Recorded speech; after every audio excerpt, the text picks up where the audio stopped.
Aqui é o professor Marcelo Ferrari, espero ajudá-los em relação a cálculos de estatística, né? Nós temos aqui uma situação de representação de amostras, tá?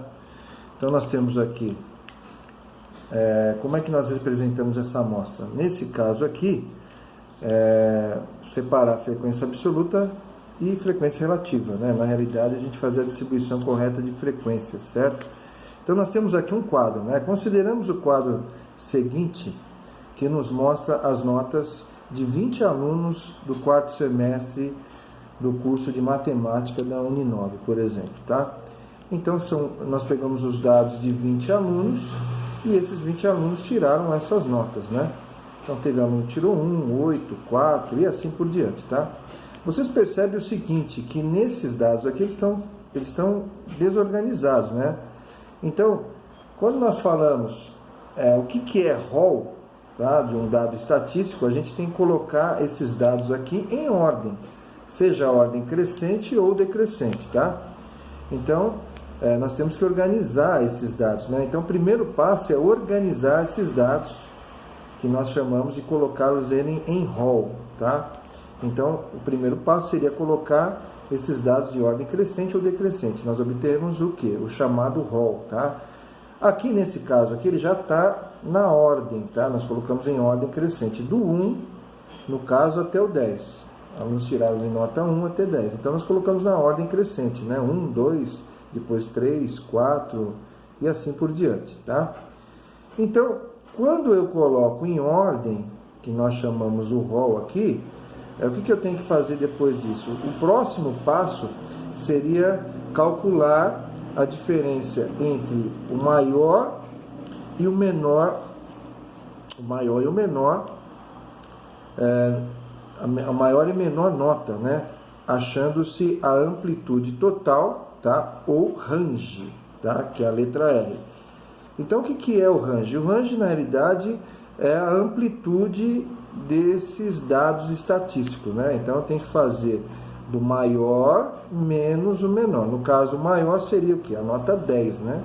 E a nota menor é a nota 1. Então 10 menos 1, nós obtemos o range ou amplitude total igual a 9, certo? Feito isso, vamos ao próximo passo, ok? Então qual seria o próximo passo? Eu tenho que organizar essas notas aqui na sequência. Vou organizar de 1 até 10, certo? Então, conforme eu organizo de 1 até 10, eu preciso colocar primeiro a frequência absoluta. O que é a frequência? É o número de vezes que essas notas aparecem nesses dados estatísticos, tá? Então, qual que eu comparo? Eu comparo justamente essa tabela onde eu já fiz o rol, né? Ó, tem casos aqui, por exemplo, a nota 1 aparece uma vez, a nota 2 passa uma vez, 3 uma vez. Mas a nota 4, ó, são 2 vezes, a 5, nota 5, 2 alunos tiraram, 6, 4 alunos tiraram, 7, 1 aluno, 8, nota 8, 3 alunos tiraram, nota 9, 4 alunos tiraram e nota 10, 1 aluno tirou. Eu tenho que pegar esses dados aqui e organizar nessa tabela aqui, tá?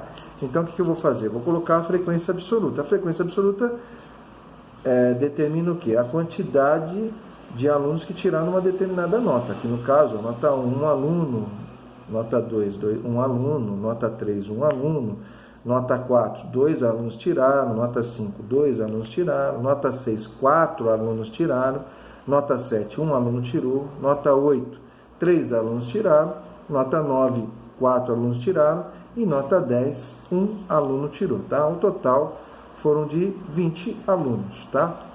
Feito isso, eu tenho que partir para o próximo passo, tá? E qual que seria o próximo passo?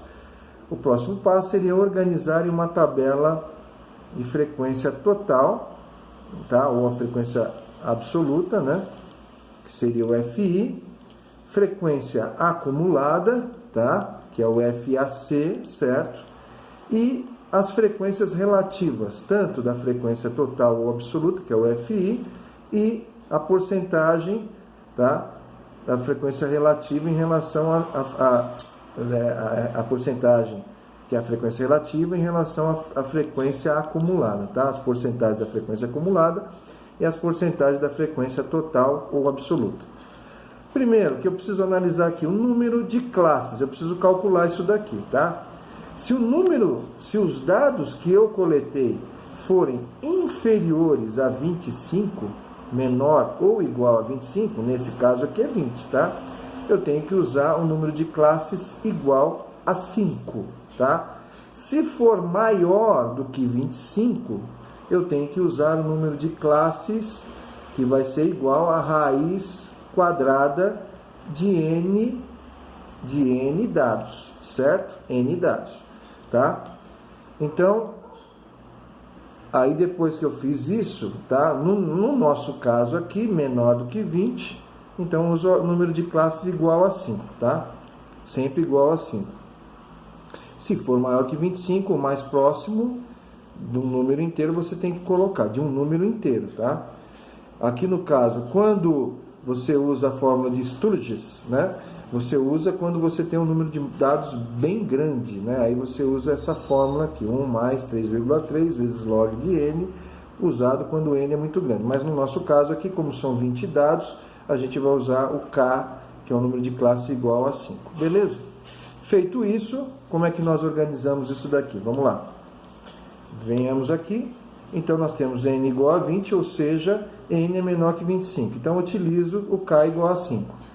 Aí eu acho a amplitude de classes, tá? O que é amplitude de classes? Seria a minha amplitude total, ou range, que eu calculei lá, 10 menos 1 igual a 9, dividido pelo k. O k que é igual a 5, nesse caso aqui, por n ser igual a 20, bem menor que 25, certo? Então, eu faço 9 dividido por 5, vai dar 1,8.